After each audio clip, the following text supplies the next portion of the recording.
We're going to do an unboxing and testing of the performance of this hard drive. We'll be right back.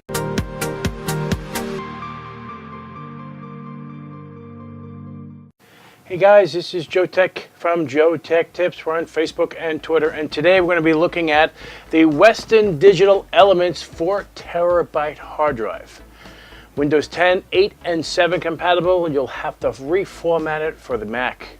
So now we got this awesome drive. We'll do a quick unboxing. This is literally brand new. It's 4 terabyte of storage, has power input, a USB 3.0 connection on the back, and a power button. So let's go check out the performance and see if this thing is worth the money. So let's see the performance of this drive. So this is actually very interesting. There's really no curve on this drive.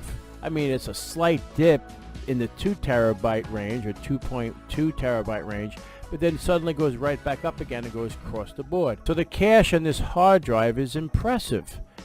It's working very, very well. I like this drive. This is going to be great, especially when you start filling it up and you're in the 2 terabyte, you filled it up halfway, you're still going to somewhat achieve about 160 megs a second regardless. Most mechanical hard drives have a flaw.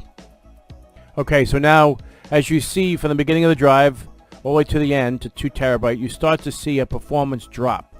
Now I swear by the hard drive tack application. I wish they made a newer version of it because it works very, very well. It shows the true performance of the hard drive. So, doing the long test on the 4 terabyte Western Digital Elements hard drive, we can clearly see replication of the same performance with the other test. This is a very fast drive. I recommend this drive 100%. So anyway, this is a high performance external drive. I recommend the Western Digital Elements 4 terabyte hard drive immensely. There'll be a link in the description below if you want to purchase this. If you guys like this video, give me a thumbs up, and if you're not a subscriber, please subscribe. Take care, and we'll see you next time.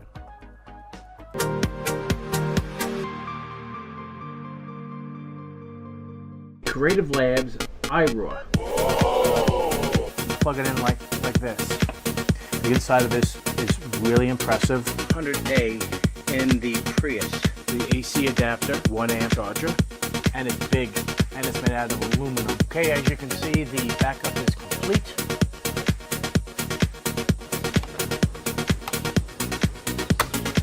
Like so. Now you can create the RAID array. I mean, for the price difference between the two,